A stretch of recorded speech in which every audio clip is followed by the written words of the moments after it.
السلام علیکم۔ آپ نے اپنی زندگی میں ایٹم بم اور نیوکلیئر پاور پلانٹس کا نام تو ضرور سنا ہوگا، اور آج کل ایٹم بم بنانے کا پروسیس نیوز میں بھی ہے کیونکہ اس پر اوپن ہائمر نام کی مووی بھی ریلیز ہو چکی ہے۔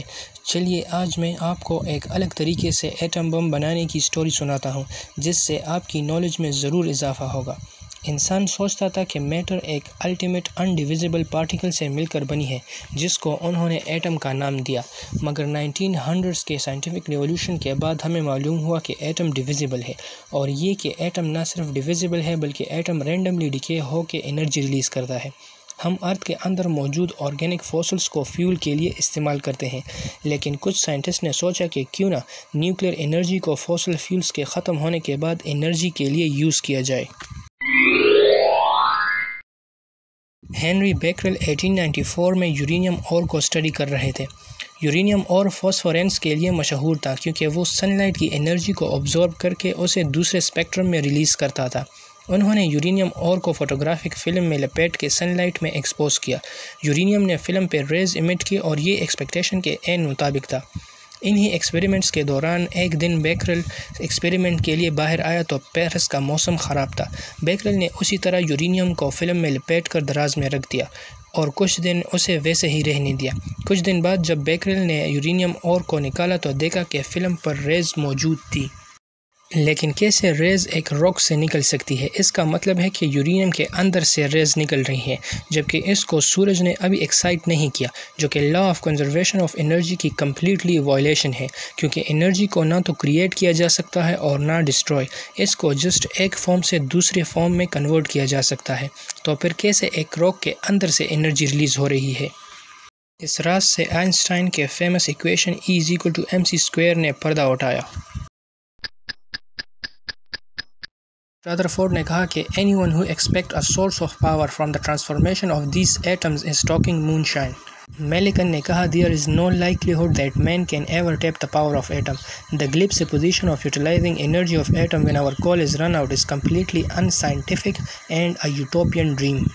آئنسٹائن نے کہا there is not a slightest indication that nuclear energy will ever be obtainable۔ It would mean that atom would have to be shattered at will۔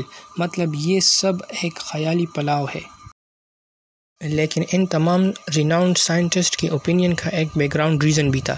اس وقت تک ہمیں صرف یہ معلوم تھا کہ ایٹم کے سینٹر میں نیوکلیس کے اندر پروٹون ہے جس کے ارد گرد الیکٹران ریوالو کرتے ہیں۔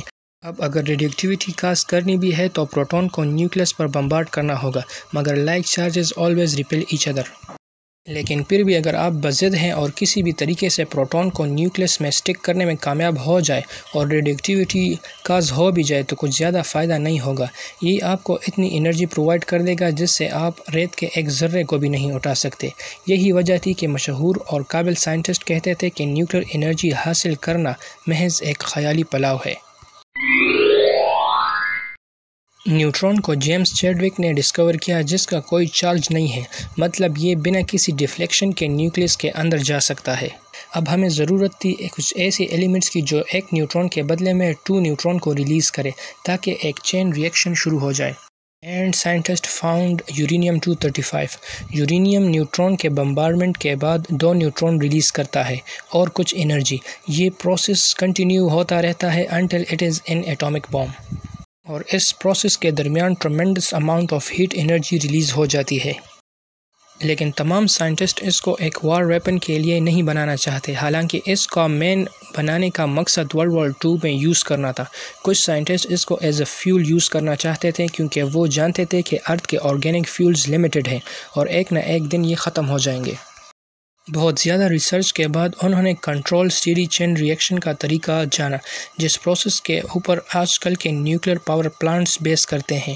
اس کے پروسیس میں ایکسٹرا نیوٹرون کو ابزارب کر لیا جاتا ہے، مگر یہ ایک ڈینجرس پروسیس ہے اور کمپلیکس بھی، کیونکہ اگر زیادہ نیوٹرون ایبزارب ہو جائیں تو پروسیس سٹاپ ہو جائے گا، اور اگر کم ایبزارب ہو جائیں تو یہ ایک ایٹامک بم کی شکل اختیار کر لے گا۔ سو ہم کہہ سکتے ہیں کہ ہمارے سٹوری کا ویلن یا پھر ہیرو نیوٹرون ہے۔